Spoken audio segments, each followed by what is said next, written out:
Clouds TV. So, any man called does not behave it like it is him. You are a puppet. People will never understand you. People will never be there to love you. You will not be loved by people. They will be with you because there is something they are getting from you. Otherwise, they will have no love for you because you are not like them. Tuambia demon toroka na zinaenda. Niko na power ya kuambia mvua nyesha, inanyesha. Niko na power ya kuambia mvua simama, inasimama. Wakati tulikuwa nao Githurai, mvua ilisimama, ikusimama. Na sisi tulikuwa na polisi hapa wanaimba. Mapolisi waliiba mpaka wakasweat kukiwa na mvua. Wananyeshwa lakini wanasweat. Wakijaribu kuibia Mungu asikie mvua inyamaze. Wakaiba. Walikuwa na kamdada kingine hapa. Wakaiba, wanasweat mvua. Wako sahi, wako Haiti. Niliwaambia at least waende Haiti. Watoke Kenya. Bado wako Haiti ama wamekuja? Watashinda. What is a calling? A calling. Tell your neighbor, a calling. How do you know you are called? How do you know that you are a man or a woman of God? What ile kitu unafanya ama maisha ambao unaisha, are you living a normal life? Are you normal? Analyze yourself. Are you normal? Do you live a normal life? Are you like others? Unago hiana takati, unago hiana tamudu kana kama uruki. Tarua behavior yako, character yako. How do you behave? Watu wengi wananiona kwa Facebook na kwa YouTube wakiuliza, Waruinge, wewe ni binadamu ama ni nini? Sasa ni nini nashindwa? Ni nini hiyo anaona kwangu ambayo siioni? Maana mimi niko na damu na niko na nyama. Lakini kuna watu wanasemaga Waruinge is not a human being. Wewe unasemaga mimi ni nini? I want us to look at the Moses life. Ni nini ambacho kinafanyikia binadamu ndio akafika mahali amefika? Ndio wewe ujue uko na mafuta, na ndio uitwe mchungaji, na ndio uitwe nabii, na ndio uitwe prophet ama uitwe apostle. What has happened in your life? Ni nini kimechangia mpaka ukafika mahali umefika? Ni vita gani umepitia? Ni challenge gani ambazo zinaitanishwa na man or woman of God?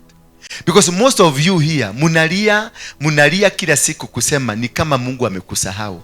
Lakini kuna kitu ambacho hukielewi.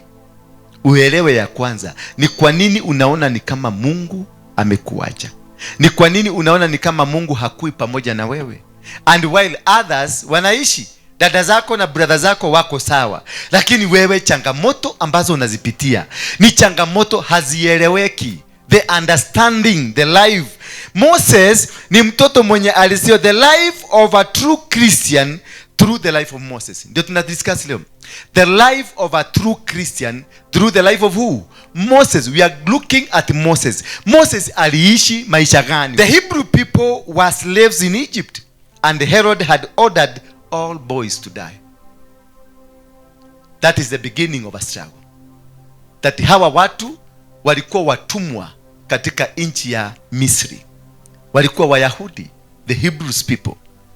And then they were all slaves. And the leader of them was Pharaoh. Akapata fununu ya kwamba kunazaliwa kiongozi mwenye atasaidia hawa watu kutoka kwa mikono yetu. Kunazaliwa mtu ambaye atabadilisha maisha ya hawa. Kunazaliwa mtu mwenye atakuja kuzungumzia hawa watu na ako na grace na ako na favor ya maneno atakayo yazungumuza. Hawa watu watasikia, na wakisikia wataondoka kwenye minyororo ambao tumewaeka. Favor, mwambie mtu karibu nawe favor. Tell your neighbor favor.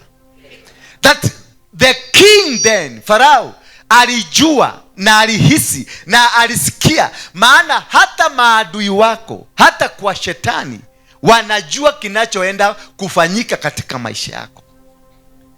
Ndio kwa maana Yeremia akaambiwa, kabla hujazaliwa nilikujua na nilikutenga kutokana na nini?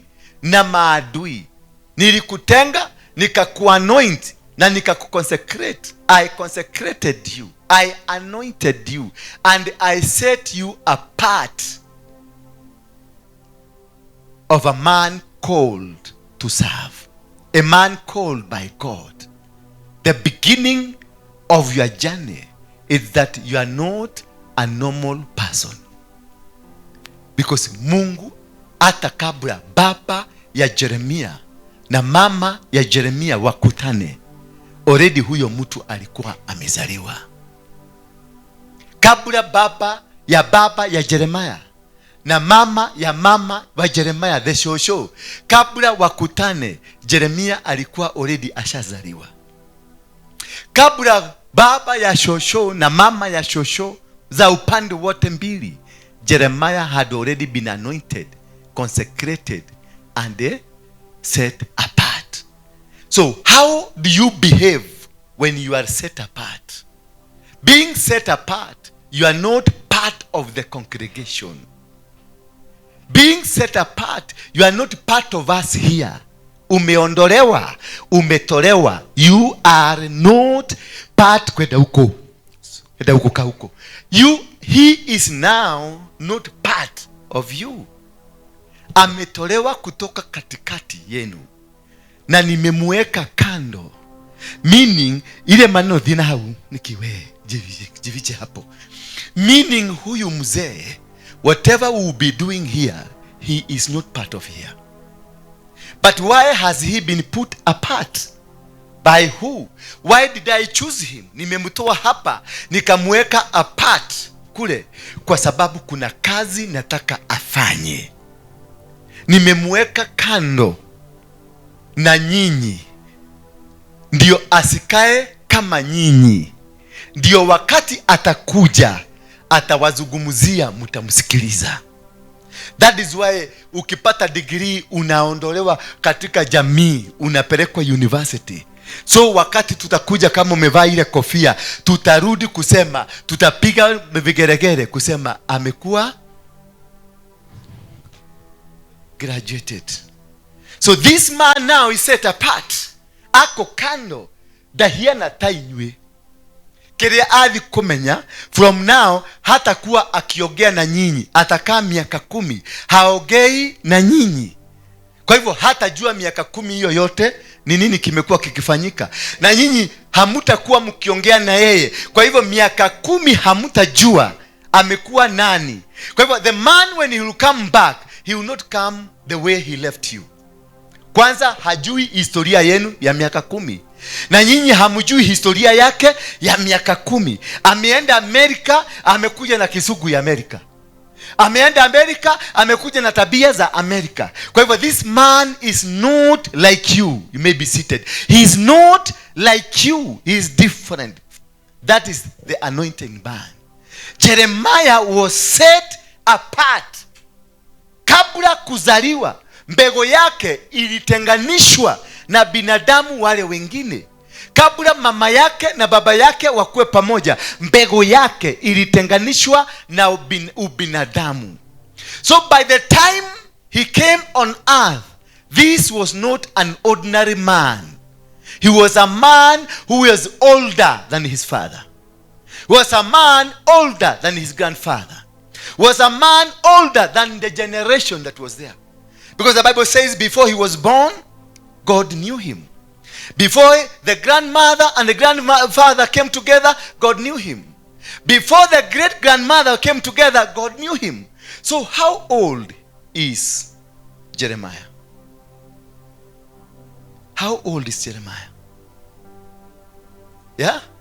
Before your mother was born, you are known. Before your grandmother was born, you are known. Before your great-grandmother was born, you are known. So how old are you? How old are you? How old is Jeremiah? Yeah? How old is Moses? How old is Jesus? How old is Jeremiah? These people you see who are prophets, people who are women and men of God, they are not of the age you are seeing them. That is why they have a superior mind, a superior thought, a superior spirit than you. When Jeremiah, kwa sababu alikuwa ndani ya mwili wa mtu, akamwambia Mungu in verse 10 of Jeremiah 1, verse 6 and 7, that how or what will I say? I am just but a youth.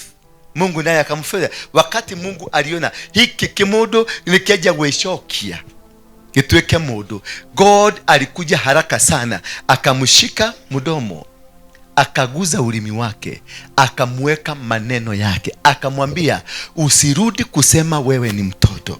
Maana Mungu hamuoni kama mtoto, anaona mtu mzima wa miaka mingi. Bwana Yesu asifiwe sana.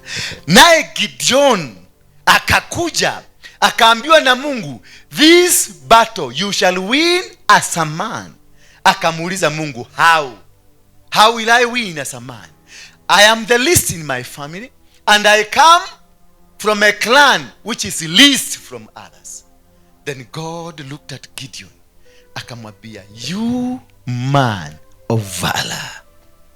In heaven, Gideon was known as a man of valor, a great man, a great warrior. But Gideon saw himself like a gentleman, a small man who is just last in their family, who is just the weakest in their family, who has no power in their family. But God was not seeing him as just an ordinary person. God was seeing a man of valor. Bwana Yesu asifiwe sana. Naye Moses, wakati huyu Farao alisema watu wauliwe, vijana wanyongwe, the mother to Moses akachukua Moses because aliona kunyongwa watoto watanyongwa. Kwa hivyo sitaki kuona akikufa. Akaenda kumpeleka chini ya mto ndio matikaigwe kakikuwa. Na matikone gagithijwo. Bwana Yesu asifiwe sana. They were not taking to anybody. Hawakuwa wanampeleka kwa mto ati warudi. Walikuwa wanampeleka kwa mto akufie mahali mbali wasione. Why did they do this? Before you were born, I knew you. Before you were born, I set you apart. Before you were born, I had sanctified you. Before you were born, I ordained you. So Moses had to be set apart. Lazima angetolewa from the family. Akapelekwa kwa mto. Alipopelekwa kwa mto, naye mtu wa kumulinda, mtu wa kumulea, akatengenezwa kutoka kwa nyumba ile ile ambayo inapanga kumumaliza. Msichana wa huko akateremka, wakaenda kuchota maji. Kufika pale wakapata kitoto kinalia. Wakaachana na maji, wakabeba kitoto, wakarudisha wakapeleka kitoto kwa yule mfalme ambaye alitoa order watoto wote wauliwe. Yule mfalme akasema namna gani? Huyu mtoto ni wa wale tunanyonga, lakini akanyimwa fikira ya kunyonga. Because this is not an ordinary human being. It is a being that has been set apart for the protection of the hand of God. And from there, Moses akaondolewa kwa familia. From there, angalia Gideon. Gideon alitengeneza 32,000 men because he was not part of the children of Israel ambao walikuwa nateseka. He had an extra mind than any other. Bwana Yesu asifiwe sana. Jesus, when he was born, and it was a declaration all the children be killed, alitolewa, akabebwa, akapelekwa Egypt. Bwana Yesu asifiwe sana. Alipopelekwa Egypt, akawekwa pale mpaka wakati mfalme alikufa. When they heard mfalme amekufa, ndio walimrudisha. Are you getting something? That people chosen, they are not ordinary people. People chosen, DNA yao si ya binadamu. Hello? Their DNA is not an ordinary DNA. That is why in whatever life you are living is a life of challenges. Because you are fighting against the systems of the world. Because you are not of the world. You have been chosen to come and do the will of God to the people of the world, so that you can create a relationship between the people of the world and God. Please give me Hebrews 5. Then God will use you. God will set you apart. God will anoint and consecrate you for the purposes of his kingdom. Hebrews chapter number 5. So that we can be able to know, how does God operate? Huyu Mungu anafanyanga na wewe aje. When I see members of this church, I don't see ordinary people, because I don't deal with ordinary people. I see people anointed, people set apart, people consecrated for the purposes of the kingdom of God. You are not. Hebrews 5 verse 1. For every high priest chosen from among men is appointed to act on behalf of men in relation to God. He is appointed, chosen from among men, then appointed to act as God to men in relationship to the requirements of God. That you are a representative of God. You have been chosen from among men. Wewe ni ambassador. Umechaguliwa katikati ya Wakenya. Uende Jerumani, uitwe ambassador of Kenya. Upeperushe bendera ya Kenya on behalf of the president of Kenya. Are you getting me? Therefore, for every high priest is chosen from among men. Kwa hivyo, he has already been plucked from men. Kwa hivyo, mienendo, tabia na karakta zake si kama za watu wale wengine. Ndio uchaguliwe, kuna kitu kilionekana ndani yako. Kuna kitu uko nacho ambacho hakiko na wale wengine. That for every high priest chosen from among men is appointed to act on behalf of men. Kwa hivyo, amechukuliwa kutoka kwa binadamu. Is going to be acting on behalf of men in relation to God. So he is above any other. He is superior to anybody, because that is why he is able to act for behalf of you. Ni unawabeba, ninawapeleka kwa Mungu, na Mungu ananisikia. Kwa hivyo, niko na akili nyingi kuliko nyinyi. Niko na uwezo mkubwa kuliko nyinyi. Niko na mdomo ulio na power kuliko nyinyi. Niko na nguvu zingine ambazo hamna. Ndio kwa maana nikachaguliwa kutoka kwenu. Ndio maneno ya Mungu yanayohusikana na Mungu, na napoyatoa yanakupata. Because I'm not an ordinary person. Bwana Yesu asifiwe sana. So that is a man, and he is called to offer gifts and sacrifices for sins. That I can stand here and give offer a sacrifice on your behalf. Naweza kuwatolea dhabihu nyinyi yote. Nyinyi msitoe, na mimi niwatolea dhabihu kwa ajili ya dhambi zenu, na dhambi zenu ziondolewe. Because I'm acting, I'm a representative of heaven. Now I'm acting like where God will act.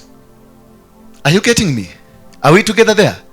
That my position and capacity given to me, it is to act and do what God will want to be done. So any instruction I'll give, it's a heavenly decision, because I am a representation of heaven. I am a representation of the authorities from heaven. So whatever given to me, it has more power than anybody else. Give me Jeremiah 1 verse 10. So that you may be able to understand. From verse 6 to 10. So that you may be able to understand that when you are called, you are plucked from people. Ulitolewa kutoka kwa watu. That is why you've been having challenges of life. That is why life has been so difficult. That is why your family can reject you. That is why a member of the society can reject you. That is why everything will go against you. Because you are trying to live like them, but God does not want you to live like them. And because you are born in this society, you behave. Then I said, Jeremiah 1 verse 6. Then I said, Lord God, behold, I do not know how to speak, for I am only a youth. Meaning, this man chosen from among men does not have a language of the earth, does not know how to speak. Moses was a stammerer. Elijah was even a more confused fella. Elisha was even more confused. That he never lived a life that was lived by others. Oh, then I said, Lord God, behold, I do not know how to speak, for I am only a youth. Because only the language he understands is a language of a youth. Hajui language ingine. Anajua language ile ya kijijini. Na amepatiwa responsibility, go and do this. Who will understand you? Atunabia Mungu ati Mungu amesema kijiji hiki mubadilike, na wanakujua wewe ni kale katoto kalikuwa kanachota maji. So he went and told them, I do not know how to speak. So therefore it makes you feel like you are not part of them. But the Lord said to me, do not say I am only a youth. That's God. But look at Jeremiah. He is a youth. He's not lying. He is a youth. He is just a youth. And he is not lying. Truly, from his mind, from everything, he is not lying. He is speaking the truth. That he is just but a youth. But God comes because he has a platform where he communicates with God. A person that has been called, he has a platform. Anakuanga na platform ya communicate. That is number 2. How to know you are called. There is a platform that others don't have of communicating with God.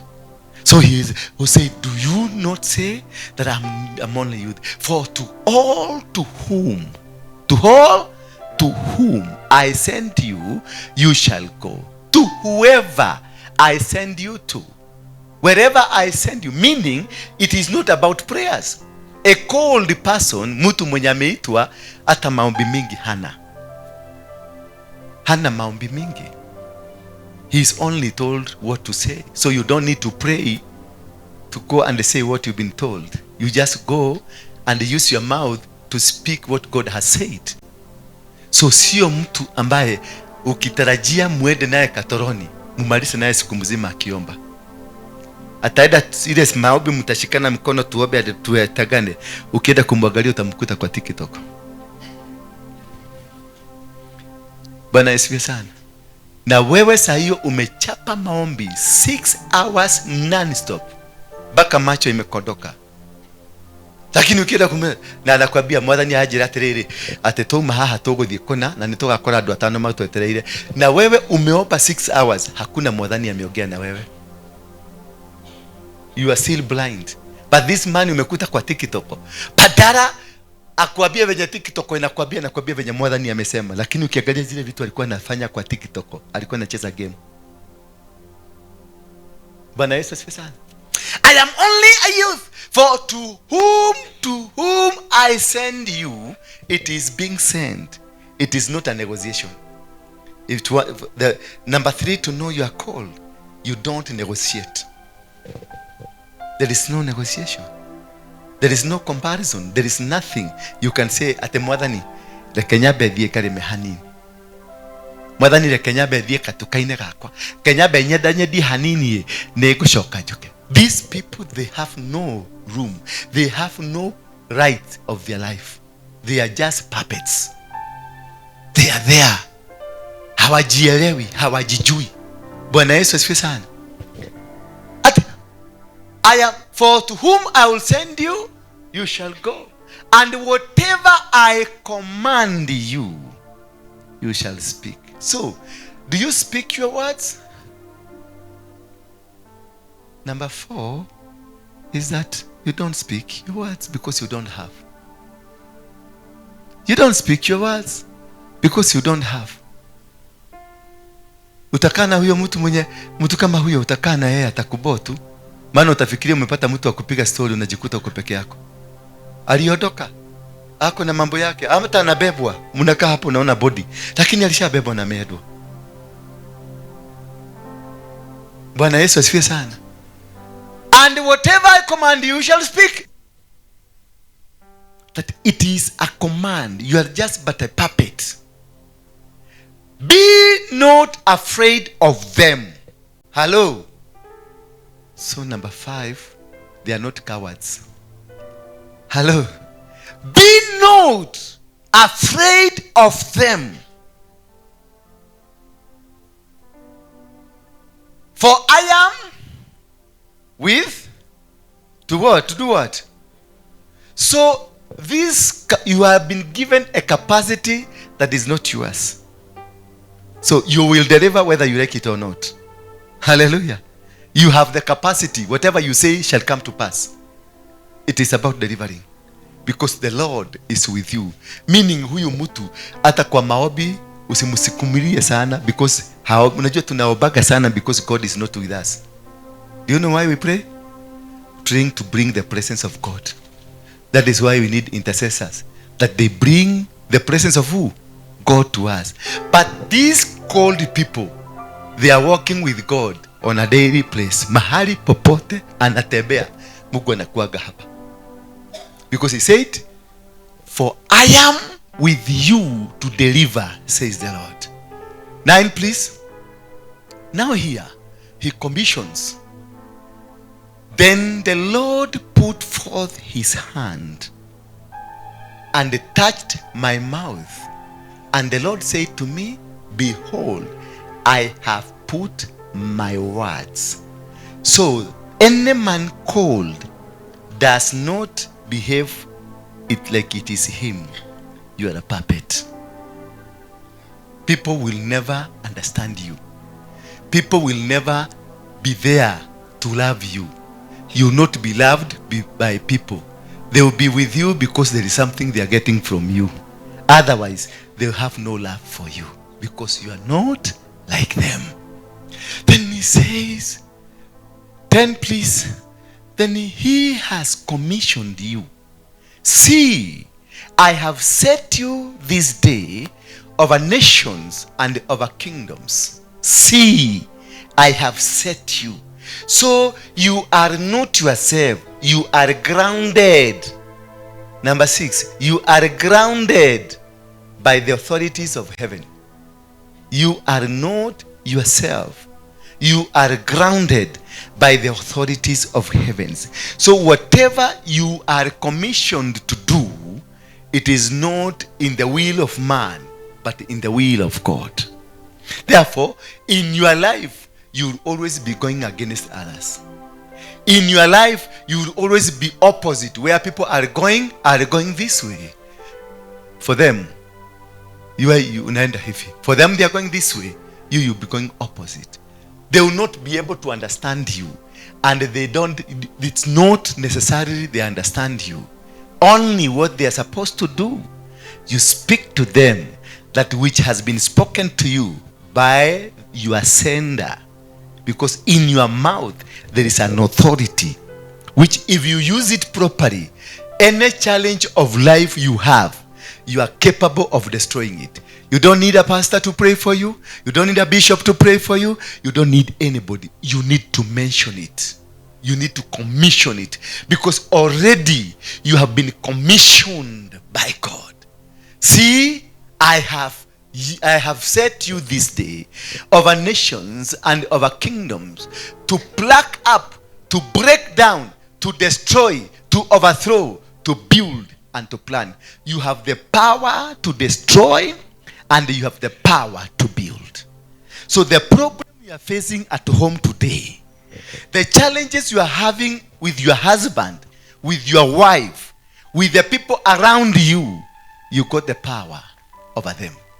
Whatever you will do to them, it will be commissioned in heaven. Whatever word you release to them, it is commissioned. Because you are not an ordinary person. You are a person chosen from among men to represent the will of God to men. So whatever you are doing, it is the will of God to men. If you say, I stop this, it is the will of God. If you say, let's go, it is the will of God. If you say, let's stop the rain, it is the will of God. Because the tongue, he touched my mouth. removed every human words from my mouth, and he put his new word. So I am renewed, and I cannot conform to the things of the world, because I am renewed. Anything that was in me was removed, and God put a new thing, new words in me.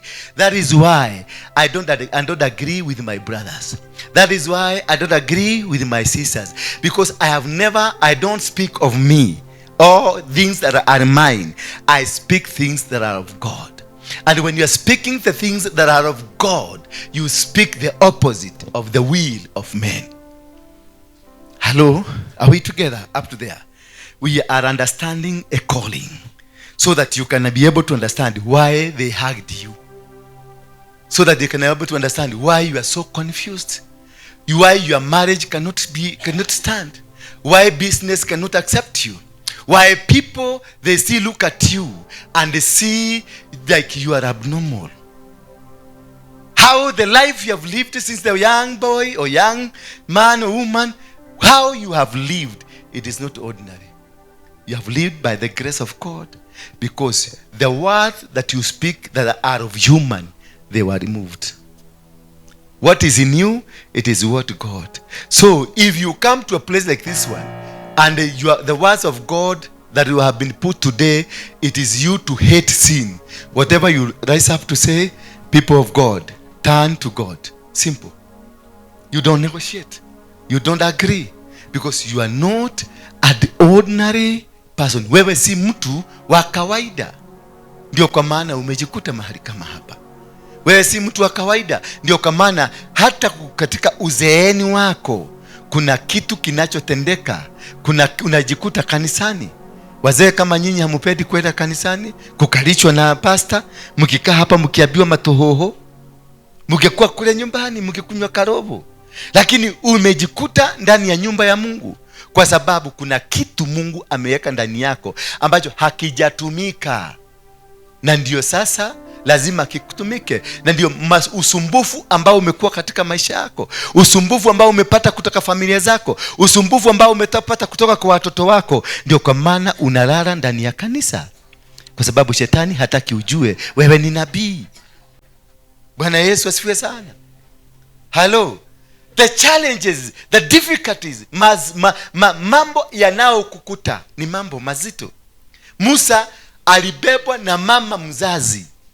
Biblia haituambii tena baada ya mama mzazi. Imagine katoto kale kako, and haukuwa boti, ulizaa, umekapeleka, umekawacha chini ya mto, alafu kule umekawacha umesikia kakilia, na hata jana ama kesho haukurudi hapo kwenda kuangalia kanaka leo. Bwana Yesu asifiwe sana. Haukwenda kuangalia, haukurudi kuangalia. Wewe tu ulienda ukiendaga, maana wewe ulisaidia Mungu kubeba mtoto, kubeba mbegu yake, na wakati ilitoka mbegu hiyo hauna power kuichunga, hauna power kukaa nayo. That is why maisha yako haijakuwa vile ulitaka. Maana unaona watu wengine wakiendelea direction hii, lakini you are not going anywhere. Challenges umekuwa nazo, na zile challenges zote umekutana nazo zinakuzuia, unajikuta uko kwenye barabara nyingine. Mimi mwenyewe nikizaliwa sikuja venye kama wengine walikuja, nilikuja kama nimesimama. Lakini cha ajabu ni kwamba nilikuwa kwa miaka 12, miaka 13 nilikuwa kiongozi wa maumbwa. Maana nilikuwa na uwezo wa kuita mbwa zote za kijiji zinanifuata. Unauliza nikiendeleka. Hata mtu alikuwa naona nikipita ama nikisikika wanafugia maubwa, lakini zitapika duru mpaka ziachiliwe, maana kiongozi wao amekuja. Tukienda mahali kule kuchunga ng'ombe, mvua inyeshe mahali nitaenda kukaa, zote zilikuwa zinakuja zinazingira, zinanikafa, nalala chini zinanikafa. Mvua hata ikinyesha mimi sitanyeshewa, maumbwa. Bwana Yesu asifiwe sana. How nilikuwa na communicate nao, kuna kasauti nilikuwa natoa, na hako kasauti nikitoa zote zinanisikia, because I could hear their languages. zikitoa hizo woo. I could understand anataka nini, na ningesema huyo areda kina, na hivyo ndivyo walikuwa anataka. Because I had been, nilitolewa akili za binadamu, nikawekwa ya kusikia wanyama, na nilikuwa na uwezo hata kusikia ndege zote zikiwa karibu na mimi, ningesikia wanataka nini, wanazungumza lugha gani. Bwana Yesu asifiwe sana. Maumbwa nilikuwa nasikia wanga zinaongea kama hivi tunaongea.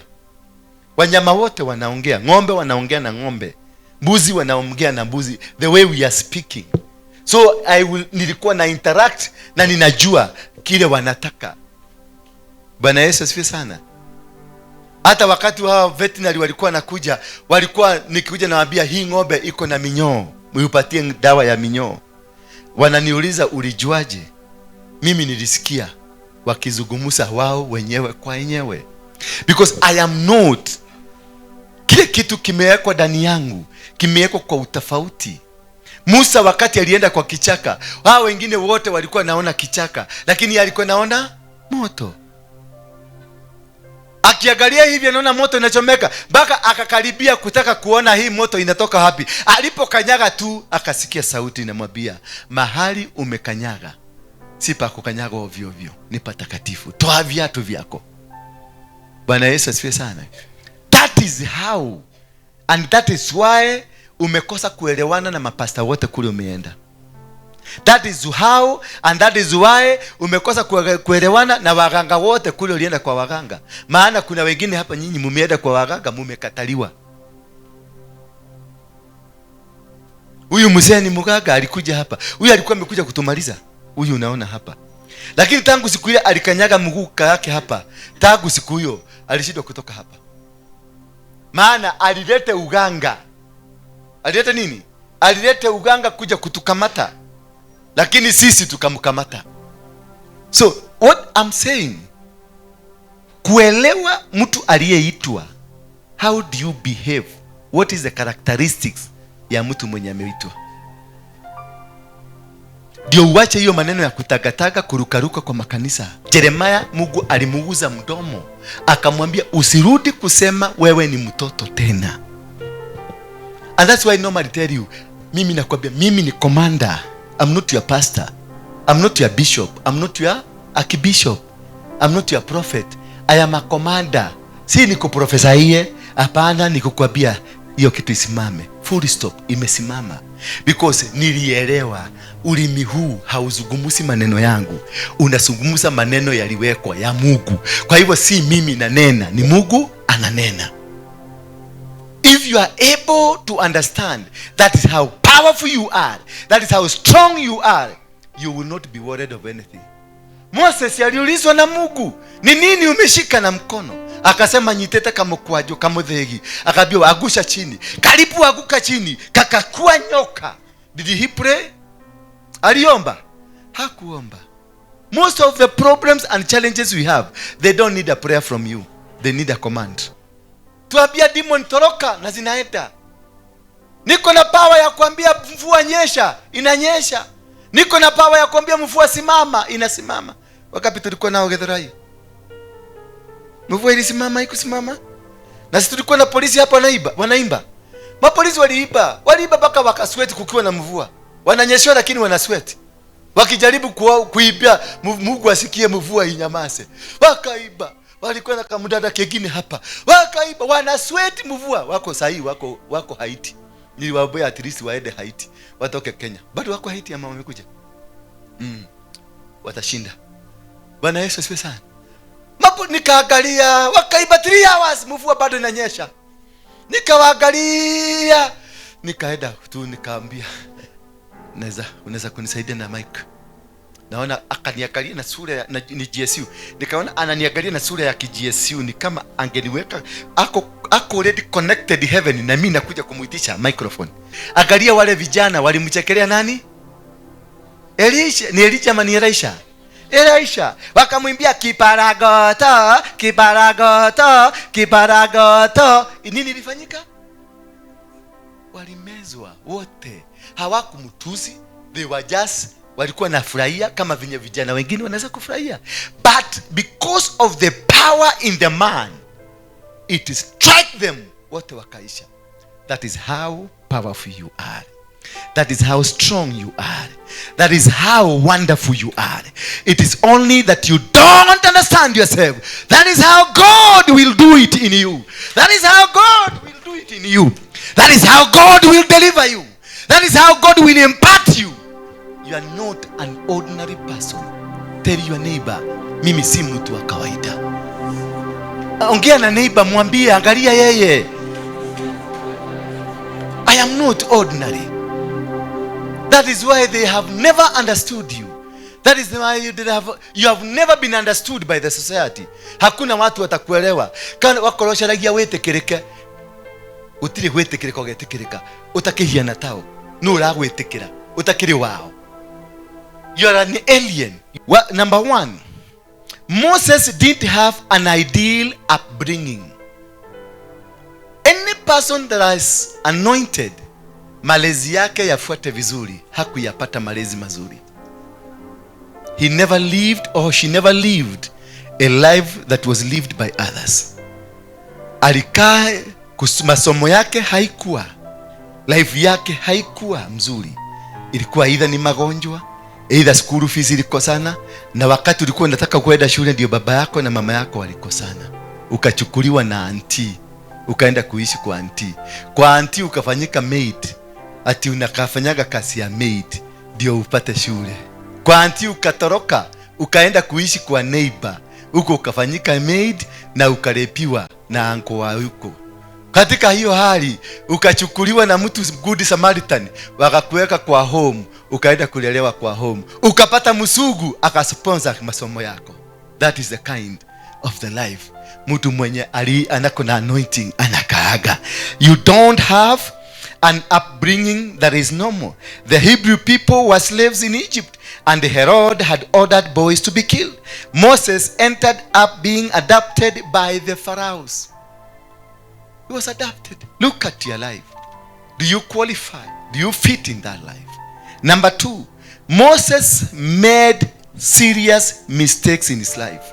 These people, like Ndura, they make serious mistakes in life because they are trying also to live like others. And in the process of trying to live like others, you make mistakes. Yes, I need God because I am a man serving God. So when you find me in these mistakes, take a complain. Find yourself where to fit inside my mistakes and then rectify them. I am not that man like another man. Ate kama sasa hiyo unaona hivyo nasema niko na watoto wengi. Pastor mwingine aseme hivyo. Kanisa inaabusha bure. Bwana Yesu asifiwe sana. Na hawezi jisema ati mimi nilikuwa mwizi. Sina kwambia kama mimi nilikuwa mwizi wa buduki. Nikakuwa mwizi wa pickpocket. Yes, na nilikuwa nimefugwa na mama msee kuliko mama yangu. Hapa tukiuza changaa mkuru kwa Ruben. Na ninafurahia. Hakuna pastor anaweza kusema hiyo. Au yatea. Ate daigeto ne mutumia mukuru pastor. Na arenda kuoneka tashi aliro ku adro piro kuma igoro ale pastor. Atara ko ale pastor. Na tiwe wanyu gafagi. Tiwe wanyu. Do meneni yokoto warako. Bwana Yesu asifiwe sana. Usipepeleze buda kwa mteremko ate nie ndandire kwa pastor sio na mani digata. Dakame yako ni goro yako ni raregire. Dothie kwenda huko. Endo katafuta ndio usalie goro ya njege mutonyane nao. Ndio kufukuza wede. Gukiri nake. Tubeto twi hamwe. Na no tugushamania, na no tukwendana, na no tugutwarana. Usipepeleze ati ni kwenda rafiki yako kwa nini? If you have not been called to serve with me, potea. Eziwezi. Nyina gukukuria mateke na gudio thie. Ukitumeto ukionyarire. Ukiri ngoma we. Ukiri ngoma. Siwezi. Ndio naona hii kanisa tubebelezaji watu na ndio naona hapa tumetutazama giant. Wale watu watatoka hii kanisa, they are giants, conquerors, people who will understand the principles of kingdom of heaven. Wataambua Mungu habebelezaki watu. Mungu anataka mtu mwenye atapigana kama Musa, mwenye atapigana kama Joshua. Ti maundu hahate mathiaga maikarite smart. Tandukira acoreire mbeca iria cie mihuko yanyu. Ni ndirenda mbeca cianyu. Ni najua kutafuta pesa yangu. Sitaki pesa yenu. Sitaki. kana yatia sitaki ndenda gutwara iguru tuthi iguru ndenda tumenyane na Ngai ndenda Ngai ucio uhuthagira kuhuthagire ndikwenda tuike gate no ukire kuri nie ona we ngwire wina power ya kuga. Number 3, so number 2 we make mistakes. Moses aliua na mambo mengi ilifanyika. Number 3, Moses served others while he grew and matured. Huyu mtu mwenye ameitwa ni mtu mwenye wa kunyenyekea, ni servant. Is a servant of the Most High. Hakuangi na classes, hakuangi ati hawa ni watajiri na hawa ni maskini, ati hawa ni special, ati hale wengine sisi. Hapana. Mtu mwenye ameitwa na Mungu, ameitwa kwa ajili ya watu wa Mungu. Hajaitwa kwa ajili ya classes za watu. Ameitwa kwa sababu ya chokora, ameitwa kwa sababu ya wazee kama wale, ameitwa kwa sababu ya maskini, ameitwa kwa sababu ya kila mtu. All of them are equal. He ran away from people who were trying to kill him. He helped. Alisaidia wale wanawake 7 ambao walikuwa na wao, alikuta wakichota maji. So mtu ambaye ameitwa anakuwa na roho ya kusaidia sana. Anakutaka anajisaidia, anatoa yake yote, anajibakishia hana. Baka unakuta alikuwa na shilingi 10,000, in 20 minutes anaomba mtu nipatie shilingi 200 niweke gari petroli ama nipate fare. They are givers. They are people who help in the society. Number 4, Moses was called to do something beyond his natural ability. Bwana Yesu asifiwe sana. Moses was called to do something beyond his ability. Meaning, kama umeitwa, uko na nguvu na mamlaka ya kufanya things beyond you. Beyond you. Beyond your ability. Nikiona adu mamaka wanashangaa na matendo ambayo umefanya. Because you have the capacity, you have the power to do things ambazo watu hawezi kuelewa. Mambo yako yanakuaga keriga. But Moses said to God, who am I that I should go to Pharaoh and bring the sons of Israel out of Egypt? It was beyond. Even to Moses himself, it was beyond. But remember Jeremiah, aliambiwa, do not ever say I am a youth. For wherever I will send you, you will go. And then when Moses was given, and he said, but I will be with you, God says. And when Jeremiah said, I will be with you. He says always when he gives you a responsibility, because it is beyond you. He only needs your body. What God does, he needs only your body, but the rest he will be doing. Wakati alimwambia achilia fimbo ikabadilika ikakuwa nyoka, akaambia hiyo fimbo gonga maji ikapasuka ikapatika njia. Because God is with you. Do not underestimate yourself. Not look down at you. Ateneni na madhuri na ndatigira madhuri takajeke. No, you have the power. Remember when Sarah alipatiwa na bwana yake. Sarah was a woman of a man of God. Alijua the principles of the kingdom of heaven. Wakati kamuzea ni Abimeleki ama ni nani? Ya Sarah ni Abimeleki ama ni Isaac? Abimeleki. Ni Sarah. Wakati Abimeleki alimnyemelea kwa sababu kamama kalikuwa marembo. Kamama kalikuwa beautiful. Kedo kiega. Kedo tagetiga.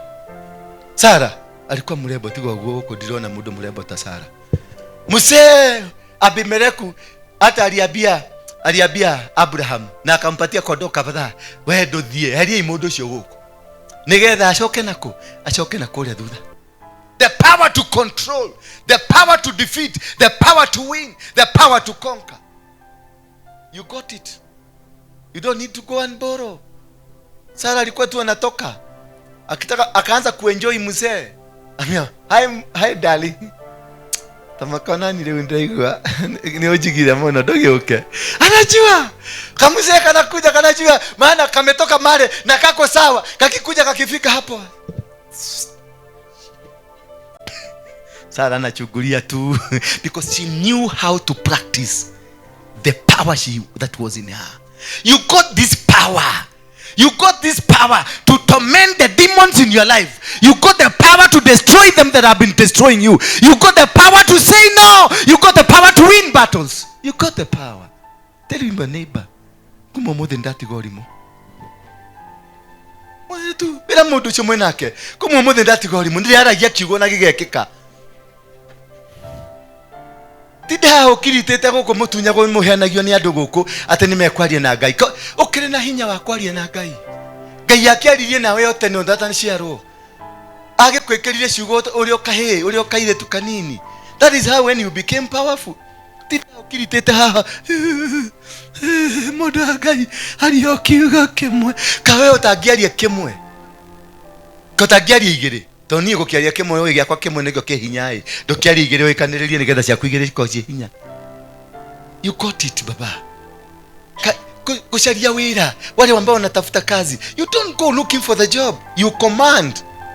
Naenda Safaricom and Safaricom CEO, I'm coming for you na nikute umetengeneza kazi yangu. Simple as that. Utakuta wanasema you look familiar because already your spirit ilikuwa ishafika kule. Bwana Yesu asifiwe sana. Because you commanded. The Bible says in the book of Jeremiah, Mungu alimwambia, wherever I send you, you shall go. Meaning God will be ahead of you. Na ataenda anafika huko, anakutana na CEO, anamwambia, my man is coming. Don't dare you deny him what he's asking for. Because the spiritual realm has been commanded. You command the spiritual realm. You command the world of the spirit. You command, you release words that are powerful. You say, I am going to get it. Mimi sijaitaka kitu nikakosa. Sijawahi. Never. Never. Never. Nikijua uko na milioni 1 na ninahitaji, nitaiitisha na utaniletea. Nijaribu. Moses' doubt was sometimes louder than his faith. Oh, Moses' doubt was louder than his faith. No wonder mumekuja kwa Waruinge nyinyi yote. Because your doubt is louder than your faith. So hawa watu wameitwa, not unless God he comes. Not unless God does what? Comes. Your doubt is louder. Nuona gatare Ngai, titare Ngai. Kona tagothie, titagothie. Kona tamekujitikira, titamekujitikira. Na ni ndirona tajitetwo. Ndenda guthi gucaria wira Garissa. Ni ndirona guthie Dubai. Na ndenda ndacaria maratathi thie Qatar. Ni kihunjoni ni ndiki shake hiunjo tinie. The doubt is louder than the faith is in you. Because why? Did you know why? Because you are not yourself. You are removed. The self you was removed. But sometimes we bring the self us. But when it was removed, we have failed to comprehend that God had put words in us. Alikuwa ameweka maneno. So si ile kitu unafaa si kutumia maarifa yako, ni kutumia Mungu. Because he said, I will be with you. I will be with you. Alimwambia Joshua, do not be afraid, nor be dismayed. I will be with you. Akamwambia Moses, I will be walking with you. Akamwambia Elijah, always I'll be with you. You don't need to employ or to put your experience, your education, with your theology, whatever. You just say the words. The words you are releasing are godly. Na ndio nawaambiaga mtu mwenye anointed, wacha usikubali sana akuachilie maneno, atakumaliza. Umeelewa? Mtu mwenye ako na anointing usipende sana, kwa sababu alitolewa maneno yake. Ile maneno inatoka ni ya nani? Ni ya Mungu. Ndio naonaga watu wameingia kanisani wamekuwa maskini, wameingia kanisani wamegojeka, wameingia kanisani wamepata maneno mabaya. Bwana Yesu asifiwe sana. Avoid sana. Furahishaga huyo mtu ukiweza. Mfurahishage bana, ni mtumishi wa Mungu, amewekwa maneno ya Mungu. Mfurahishage ndiye aseme God bless you. Mfurahishage ndiye aseme Ngai akurathime. Mfurahishage ndiye aseme togorio ni Ngai. Asemage hiyo maneno wakati mwingi, utakuta huyo Mungu wake atakuwa anatembea na wewe. Maana ameachilia maneno kwake. Now God is a promise keeper. He will not allow his words to go into waste. Bwana Yesu asifiwe sana. He will not allow. He will always. So furahishaga. Hata ukiwa na ka 50, utuma, nitumie tu kwa M-pesa yangu. Nitumie ka 50. Nitaachilia maana nitasema God bless you. Githi kunywa gathubu na hau mongetho. Kunywa gathubu gacokia gathu kagahe na ndina twana twega tundoraga. Na no ka 50. Ugigekera kokona. Moses' doubt was sometimes louder than the faith. His argument with God centered around 4 main doubts. The argument mnakuanga nayo is centered in 4 areas ambayo naenda kukwambia. Ile doubts mnakuanga nazo. Doubt number 1, what do I do or what do I say? Moses aliuliza, nitasema nini? Nitawaambia nini? Number 2, doubt number 2, what if dakinya kumadege? What if? What if muthuri wakwa neko ngiria guthie? What if gokinya kwa, what if ate nimetumwa niende nikabia polisi wako na message, what if nikifika huko wanishike? What if ndaenda kwa Waruinge anitukuse na niojua ni wamugike? Doubt number 3, but I can't. Doubt number 3, Jeremiah said to God, but I can't. I'm still but a youth. But God came and told him, do not say I am a youth. For what I will tell you, you shall say. And then he touched the mouth. So what you didn't know is that your mouth has already been touched. And doubt number 4, surely not me. Na hii sana sana inakuwaga na wasichana. Kama sasa nitogose Josephine nimwambie want to marry you. Atauliza, Kai, why me? Yani kanithe yongima ona noni, why me? Yani yeye huko ndani amekubali, lakini ni ile kaluga why me, kwa sababu anataka kujionyeshana ni kama ako strong. That is what normally happens with those people called. They ask those questions. Why me? Nie dikihota, nie siwezi. Halo, mpaka hapo tumefika. Wagapi wako na hizo doubt 4? Ina tu mkono wako. Wamekuwa nazo. Oh, it is because you are called. Ni kwa maana umeitwa. Ondoa the doubt, remove the doubt and let us move now. Kutoka leo gotire nego thiereu. God perfect time being the key element. God's perfect time. Wakati wa Mungu maneno hubadilika. In the timing of God, there will be change in your life. In the timing of God, when God says yes, nobody can stop it. If it has been agreed upon in the heavens, kamati ya mbinguni imepitisha, hata wakuje wanani hawata kuangusha. Bwana Yesu asifiwe sana. Hata wakuje na kishindo gani. I want to assure you tonight that today the heavens have now put a tick on you. Nothing will change.